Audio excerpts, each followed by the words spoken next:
You're listening to Security Pro Insights.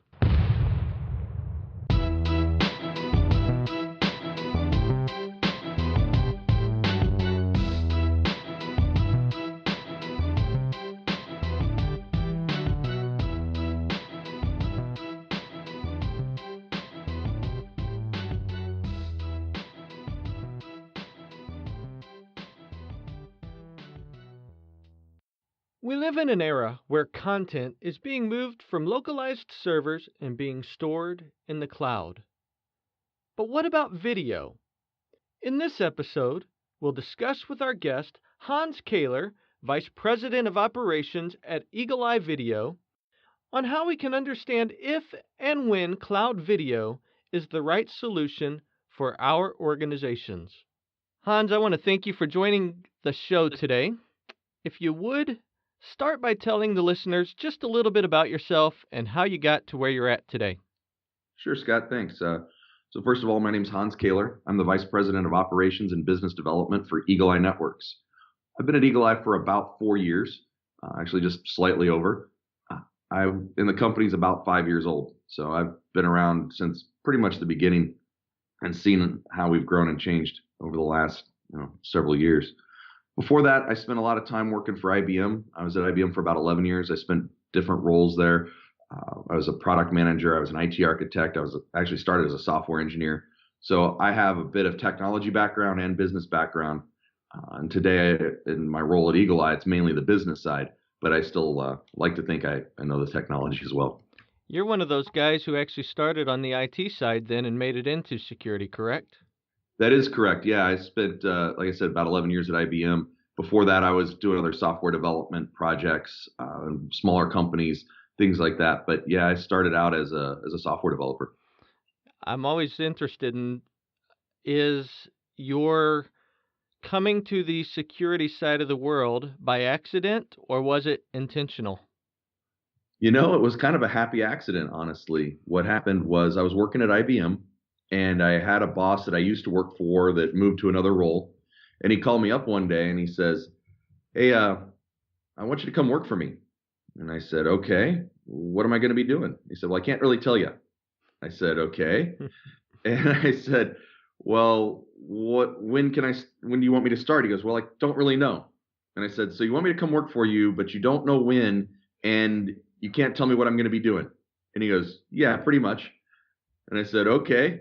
And the reason he was doing that is because at IBM, there's rules that you can only switch a job every so often. So once you switch into a new job, you've got to stay there for, I forget what it was, but say a year. And so he didn't want me to take a different role before he was able to pull me into this one.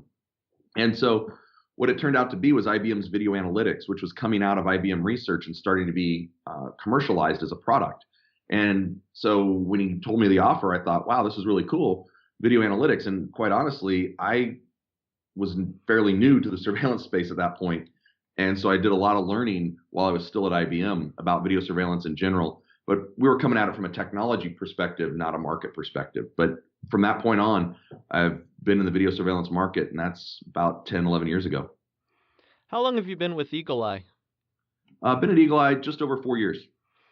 So that's nearing the early phase. So you've spent the last 10, 11 years of your life in what I would call emerging technologies. Yeah, I would agree with you on that. I hadn't thought of it that way before, but yeah, that's certainly the case. Always around video surveillance, but yeah, always things that are kind of new. I think that's a perfect transition into the very first question I want to ask, and it is a technology. Cloud video has been around for a while. We hear that as a buzzword, but the reality is I think it means a lot to different people. And I would like to start this podcast really by defining what cloud video actually is. Okay, well, like you said, it does mean a lot to a lot of different people, and I have my own version of what I think it means, which I'll share with you. But one thing that I want to point out is that there's a lot of different definitions about what cloud means. Forget the cloud video surveillance, just cloud in general. And it's really become a big buzzword. Somebody told me the other day that Compaq actually invented the term cloud or coined the phrase as it relates to this. And Compaq isn't even around anymore. They were acquired by Hewlett Packard. But so my point is that cloud in general means a lot of things to a lot of different people. And it is a bit of a buzzword, especially when you go to different trade shows. And I think they must have some random buzzword generator that people put on their booths, and all of a sudden everybody's cloud and or big data is going to be the next one, I'm sure. But what it means to me, cloud is pretty simple. It's a centrally managed system that users can access easily from the devices of their choice. And NIST, the National Institute of Standards and Technologies, these are the guys, it's a federally funded organization. They're the ones that tell you how big a gallon of gasoline actually is and how much a pound weighs. They're all about standards. They have a definition for different cloud infrastructure, and they've got a 17-page paper that it describes it. But it basically boils down to a centrally managed system that is easily accessible by users on a variety of devices. And so if you think about it, that applies to a lot of the things we use today from our phones, whether that's banking, whether that's Netflix, whether that's managing leads in a CRM system, or a variety of other things. Did I answer your question right, Scott? Hey, I don't know if it's right, but you set the proper level of what we're dealing with.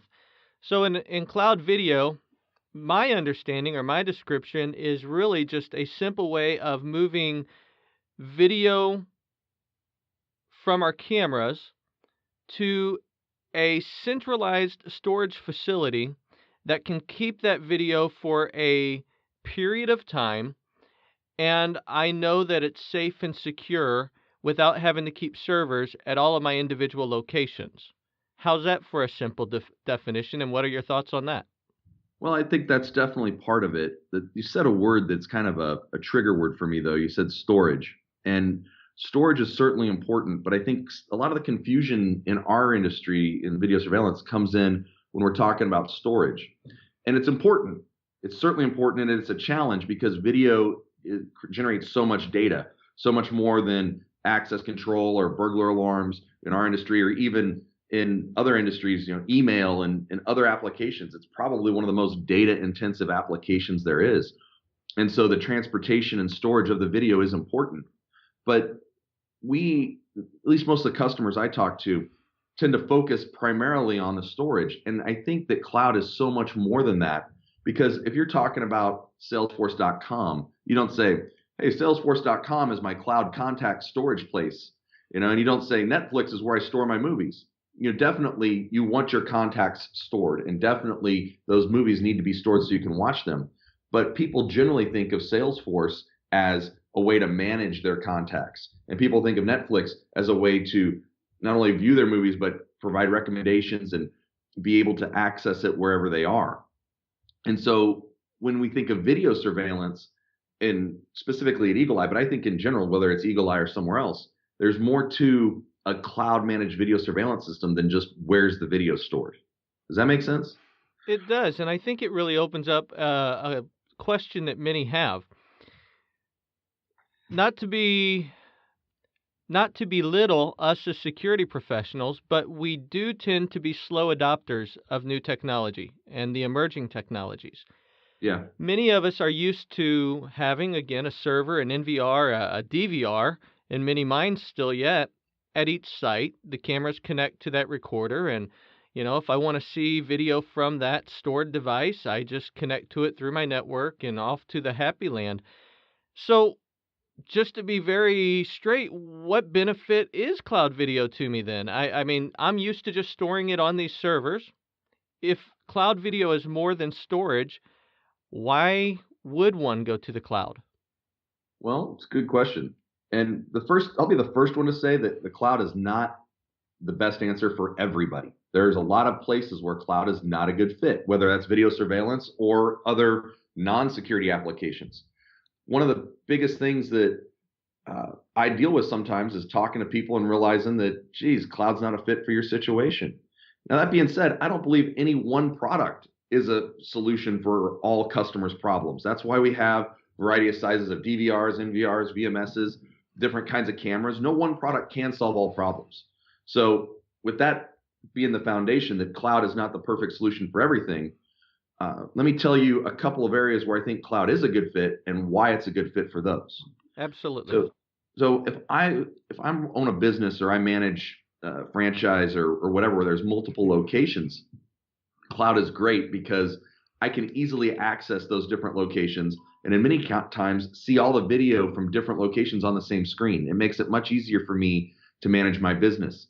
Uh, Another reason why cloud is good, regardless of the size and scope of locations, is because you need less reliance on your internal IT team. And in some cases, many customers don't even have an internal IT team. Obviously, large organizations do, but if you are managing, I don't know, say 2 or 3 apartment complexes, you might not have an IT team. You may have to rely on some service provider for those skills, and that costs you more money. So when you say, hey, I've got 2 or 3 servers at each location, now you're responsible for maintaining those servers from patches. So cybersecurity is a big issue, right? And you're responsible for upgrading them as you need new functionality. You're responsible for backing up the data as necessary and not patching, but replacing parts, drives, or whatever on those servers. So very rarely are you able to just throw a server in a corner and leave it for several years. And so what cloud brings in that case is the sense of reliability that this is going to keep functioning and you don't have to worry about it. You can worry about running your business and not worry about, is my server going to crash or did I do maintenance? And so I guess to put it all under one umbrella, what I would say the reason to go to cloud is to make it easier for you to receive the service of video surveillance. Because people buy video surveillance so they can watch live and recorded video. And that's the basic part of it. But how many times is it that you go to watch recorded video and it's not there because one reason or another, the camera went offline, the server disk crashed, somebody had it turned off, et cetera, et cetera. What cloud brings is, it's not perfect by any means. I'm not saying, hey, cloud never misses recording video. There's still problems that can occur. But what cloud does in general is provide that extra layer of management, and many applications can alert you if a camera goes offline, or can the service can maybe restart whatever needs to be restarted in order to repair whatever problem occurred. And that way you don't have to worry about the uptime so much of your servers. Is that making sense? No, it absolutely does, but I want to follow up with another question now. Many of our security managers that I work with, and I know that you deal with, we're all living in a business culture that is do more with less, and we're all struggling with the lack of resources, a lack of people to do the task that we know need to be completed. And that even comes down to managing our inventory, knowing what's out there, knowing what needs to be upgraded. I think you would agree that probably the average life cycle of an NVR is probably somewhere around 5 years. Not that it dies in 5 years, but the technology has shifted and changed so much in that time that it's usually good to start looking at that replacement. Does cloud video give me a longer life cycle when it comes to managing just my inventory and upgrades? Absolutely. So there's different types of ways to connect to the cloud. So specifically with Eagle Eye, we have an on-site appliance that we call a bridge that the cameras connect to, and think of it like a DVR replacement, and that goes to the cloud. Some cloud providers connect cameras directly to the cloud without that on-site appliance. But in either case, the hardware is much less of a focus, and in almost all cases, the hardware can be remotely updated, and typically is remotely updated on a fairly frequent basis.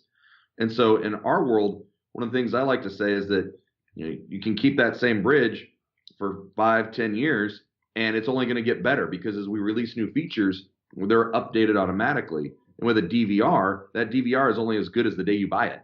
And I understand, and as soon as I say that, there's going to be some DVR guys that go, well, you can go and upgrade the DVR, and you can put new firmware or whatever on the DVR, and that's true. But what we see in reality is that very rarely happens. And so you end up with the DVR that's as good as the day you buy it, when cloud services just keep getting better over time.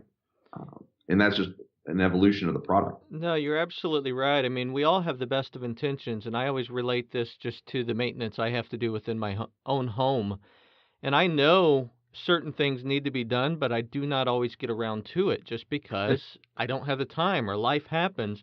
And this, again, goes down to what these security managers are dealing with. We all have a limited amount of time and resources, and even though we know it needs to be done, it's very difficult to make those updates happen when they need to happen. That brings up a whole nother topic, though. I would think that cloud gives me a much tighter cybersecurity um, stance, because now I'm ensuring that any required software update or patch due to a vulnerability that's been found, that's automatically going to happen, correct? That's absolutely correct. And in fact, having a centrally managed platform is one of the key ingredients to a very strong cybersecurity solution. Again, inside video surveillance or not, there was a vulnerability a couple of years ago called Ghost that impacted Linux machines, which was about 90% of the machines on the internet I heard were impacted by this vulnerability, and that included us. We actually have a blog post about this on our website. The reason we did a blog post about it is to patch the Ghost vulnerability. My guys can't write code any faster than anybody else's guys. But what we were able to do is update all the machines in the field in about 12 hours. And so think about that from a DVR perspective. If you've got, if your infrastructure has hundreds or thousands of DVRs, how long is it going to take you to update those? And will you actually roll a truck, get a USB stick, go and punch it into the DVR, bring the system down, do the update, test, make sure everything's good, and then drive to the next site? Will that actually happen? And I think in some cases, absolutely. And the higher risk, higher security type of stuff, those guys are paying people to be on that kind of on call for that, and they're taking care of it. But in the vast majority of institutions out there, those updates happen rarely, if ever. I agree. Everybody has the best of intentions, but that it's just that intentions. It Yeah. comes down even, I'm a big believer in professional development, and you'll get me talking on a soapbox often about various topics, whether it be business, whether it be sales and communication. And the thing I've learned in life is information abounds, but implementation of that information is the hard spot. Yeah. And it sounds like that's the case here. We all know it, but knowing's one thing, implementing is quite another. Correct. And that's part of the benefit of cloud is that you don't have to worry about that. So from whether it's from a cybersecurity perspective, whether it's from a feature perspective, whether maybe it's just new camera drivers, right? Whatever it is, again, specifically at Eagle Eye, but in cloud systems in general, are constantly updating features, security posture, functionality, compatibility, those types of things. And you don't have to worry about, are you on the latest version? Just the next time you log in, you've got the latest version. So in that case, I have to log in for that to be downloaded into my, I guess my bridge. No, You're not necessarily just pushing items to these networks. no, sorry. I I might not have been clear. No, you don't have to log in for those patches to be applied. Just my point was the next time you log in, you'll notice that it's there. Very good. Got it. Let me ask this. The other day, it was a conversation with either yourself or one of your peers, and I thought this was interesting when it was brought to my attention. I want to make sure I understand it by asking you the same question. Okay. When dealing with cloud video, the video is daily being uploaded into the server so that when I need to view it, the upload has already taken place, which speeds up my entire process as a user. What I assume that means is if I have an NVR at a site and I need video, I have to wait for it to upload first before I can ever download it to my device. Did I understand that correctly? Well, that is the technical process that occurs. What I think you might be misunderstanding is the time that it takes to make that happen. So let me explain. Specifically at Eagle Eye, like I said, we have that on-site appliance that we call a bridge, and the video gets written to the hard drive in that bridge before it goes to the cloud. Now, when the video goes to the cloud, can be configured a whole variety of ways. We have a very complex set of rules that we can apply for what we call bandwidth management. So that video can go to the cloud in real time. So it gets written to disk locally on the bridge, gets sent to the cloud, and there's a little bit of a delay, but say a second, right? Very minor delay. Or we can keep that video locally during the day, say because you don't have enough network for all of your network uses. So you don't have enough internet for your point of sale system, your customer Wi-Fi. I think if it's a coffee shop, perhaps their Muzak that's coming in, they don't have enough bandwidth from AT&T or Verizon or whoever their provider is to do all their business operations and video surveillance. So what we say is, well, we can store that video locally during business hours and send it to the cloud during off business hours. But that doesn't mean you have to wait until tomorrow to watch your video. That's just the default transmission settings. If a person logs in, obviously you have to be authorized, right? But an authorized user logs in and they say, I need to see live video, or I need to see video that was recorded maybe 2 minutes ago, we pull that video up, what we call on demand. So that overrides those bandwidth restrictions when there's an incident, or somebody just wants to see how things are going. We can absolutely view live video or view video that was recorded and by the default rules hadn't been sent to the cloud yet. Does that answer your question? No, it does, and I appreciate you diving in like that, because you actually took it a little further than I think I was asking, in the fact that, yes, it is being uploaded, but we can manage that bandwidth and determine when that takes place, but also giving me, the security manager, an option to get video immediately if I need it. So I appreciate you diving into that. Let's talk bandwidth, though, because to me that would be the number one obstacle when it comes Yeah. to getting any type of organizational buy-in to cloud video. I, as the security manager, might be very interested in it. I might love the idea of it. I go to IT, and I would think that the very first thing they're going to tell me is absolutely not. You don't have enough bandwidth for this. So how you already dove into a little bit of that, but what are some unique ways that you can help us overcome the bandwidth obstacle? Sure. Well, a few things there. So you're right. That is one of the most common topics or issues that we have to work with is the reality of the internet. And for example, at my house, I live in Austin, Texas, and Google Fiber is here. I have a gigabit connection to my house. I've got fiber to the side of my house, and it's fast as lightning. And when my son plays his Xbox with his friends from around the world, he's happy as a clam because there's no lag, as he calls it, right? But yet, in one of the big shopping malls in this same city, I have a friend that has a coffee shop in that shopping mall, and the best bandwidth he could get was 500K in the shopping mall because of whatever agreement that Simon Malls made with their provider or whoever it was. So there's a wide range of bandwidth availability just within one city and certainly across the country. In general, bandwidth capacity is increasing in general, but there's still the reality that in a lot of places it's very limited. And so the way that we deal with that is, I think, unique with Eagle Eye. And I'm not trying to pitch us too much, but I do want to say when I talked earlier about there's different ways that you can connect your video to the cloud, and different companies have different options. Some companies where the cameras are connected directly to the internet and there's no local buffering of the video have more limitations or they have more dependence on a reliable high-speed internet connection than a company such as ours, where there is that on-site device to provide some buffering and management. And so with us specifically, what we can do is we don't have to send all that video to the cloud. Remember early on I said the storage word, video storage, is a kind of a trigger word for me. And we have devices that can go on site that have up to 50 terabytes of disk. And so we can store all that high resolution video locally and then only send it to the cloud when someone wants to watch it. And what that allows us to do is get by with minimal bandwidth. In fact, we're only using the bandwidth where somebody wants to see video. And that lets us work not in a zero bandwidth scenario, but in a much lower bandwidth environment. And you can mix that on a camera by camera basis. So you can send some cameras to the cloud, keep some video stored locally. But the thing is that back to some of the benefits of cloud, we continue to manage those devices. We continue to upgrade, patch, whatever, and all your video is still accessible by the same set of users in the same user interface. It might be a little bit slower to pull that video that is stored locally versus the video that's stored in the cloud, but the end user doesn't know the difference. And so it works great for people that have mixed bandwidth scenarios. And it's still a lot faster than loading yourself on an airplane, flying to a site to get that video. That's absolutely true.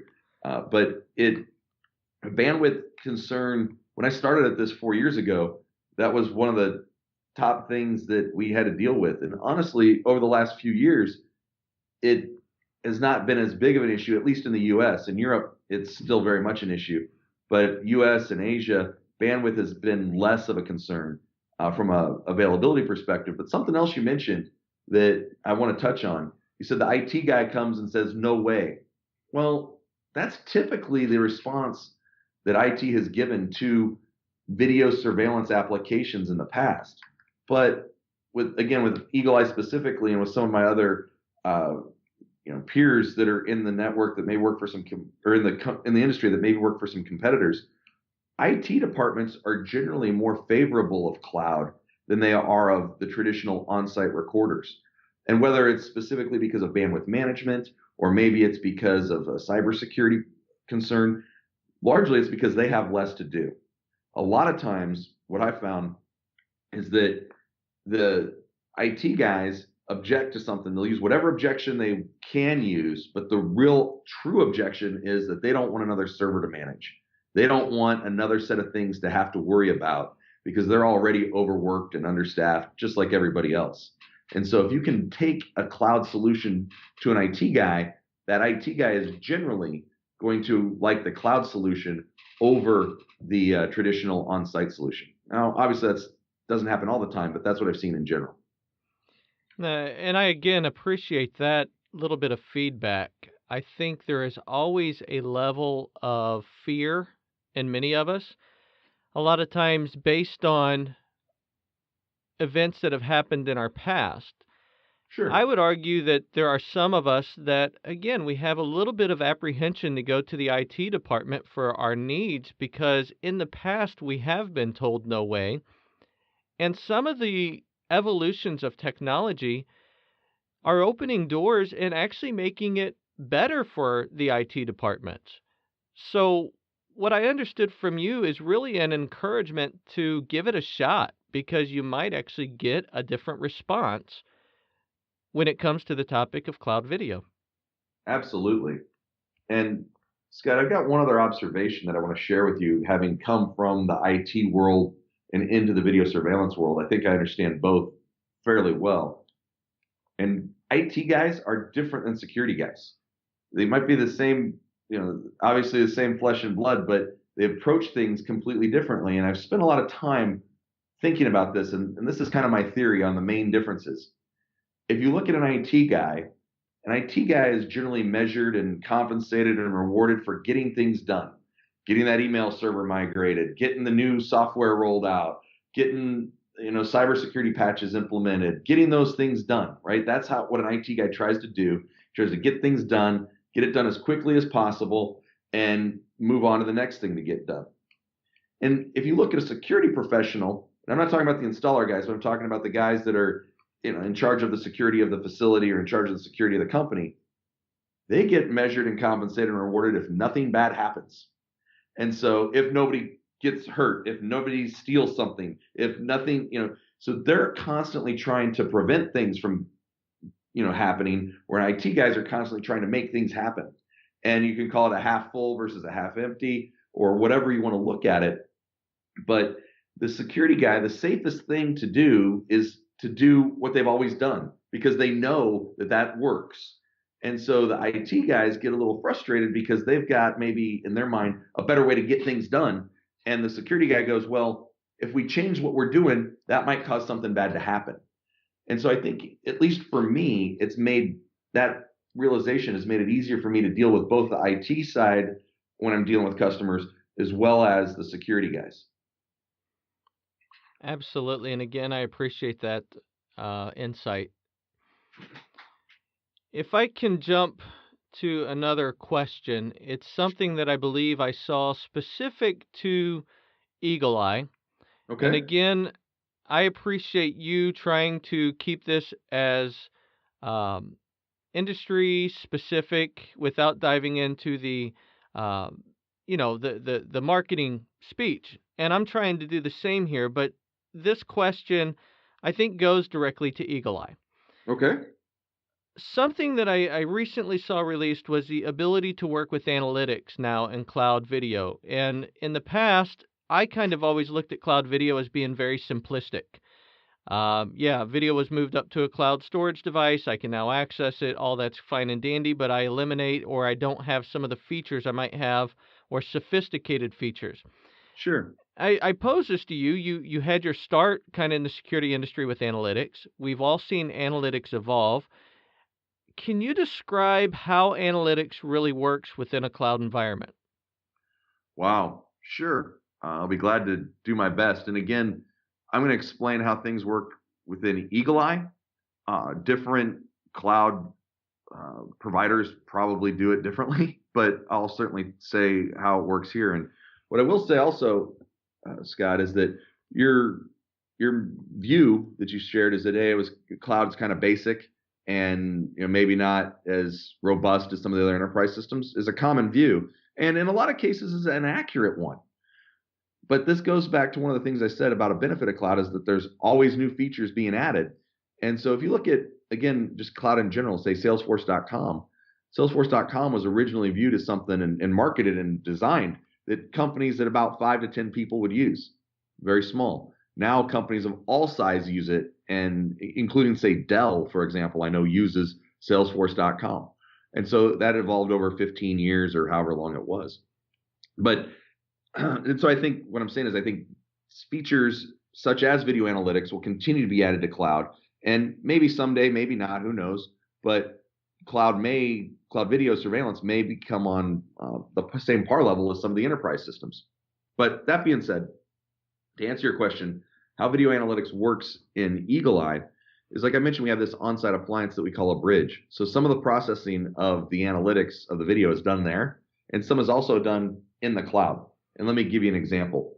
So, for example, one of the analytics that we recently implemented is people counting.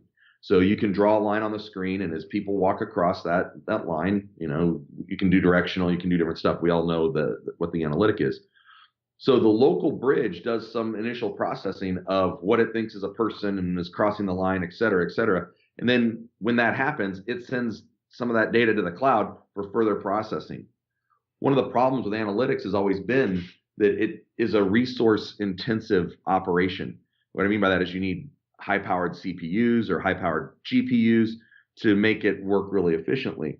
And so you couldn't do complex analytics in smaller types of processors. Well, the great thing about cloud is you've got a lot of processing capability in the cloud, up in the centralized data centers. So by doing a little pre-processing locally and then sending the data to the cloud for final processing, that gives you kind of the best of both worlds. Does that make sense? It does. So the analytics then reside exactly where? In an enterprise space, they can reside on the camera. They can Yep. reside on the NVR. As I'm understanding, though, it might be a little of all. Well, and with us specifically, we don't rely on the camera, so you can still connect whatever camera you want. I mean, as long as it's compatible with our system. But we're not relying on video analytics in the camera. But there's analytics processing that lives on our bridge, so the edge, so to speak, and there's analytics processing that lives in the cloud.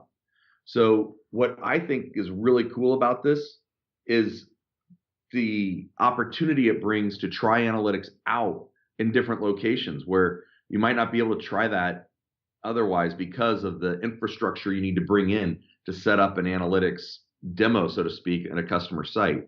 With cloud, it's just check a box or push a button or whatever, and now analytics are enabled for that camera. A simple question that I haven't asked, and I think it goes well here, is in a cloud environment, am I forced to send 24 hours of video of all my cameras, or am I able to work off a motion typed event and only send data packets that are important to me for my future review? Well, again, different cloud providers handle this different ways. In some cases, usually where the camera is connected directly to the cloud, you're sending all the video to the cloud. Now, maybe some cameras have motion detection, and we see that a lot, and especially some of the consumer stuff like Nest or Ring Doorbell, where they only are sending some clips. With us, you have the option, so we can do a lot of different things. So again, we have that bridge that provides us a lot of flexibility for how we handle the data. So our bridge is equipped with motion detection and has been from day one. But what we can do with that is we can decide, we can, first of all, of course, send all the video to the cloud. We can record 24/7, send it all to the cloud, and there you go. But we can also say, well, we want to record high-res video locally on that bridge, and we want to send low-res video to the cloud, which isn't really related to motion. But we could also say, send the low-res to the cloud and send motion-based high-res to the cloud.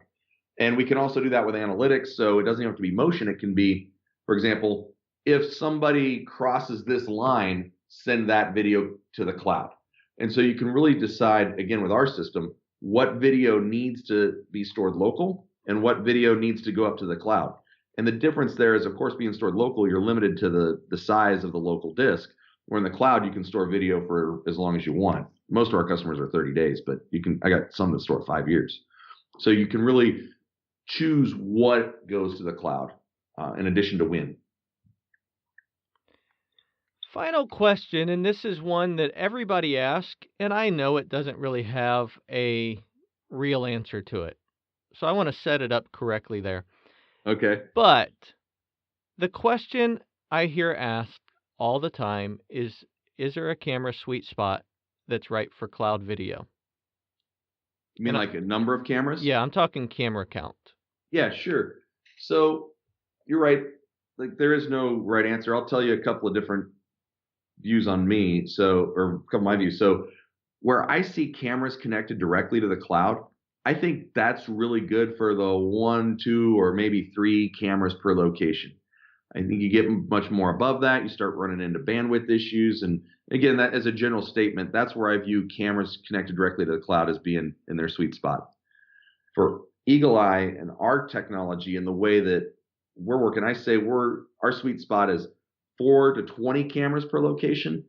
Obviously we have customers with way more than that. We have customers with only 1 camera, but the sweet spot for us generally seems to be in that 4 to 20-ish range.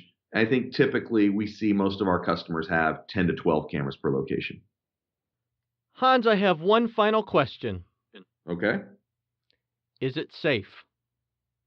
You mean is cloud video surveillance safe? Yes. Is it safe? I'm now potentially storing my information in another environment. I don't feel like I have all the control that I do on a local NVR. So is it safe? Well, obviously I'm biased, and I'm going to give you an answer of yes, it is safe and secure.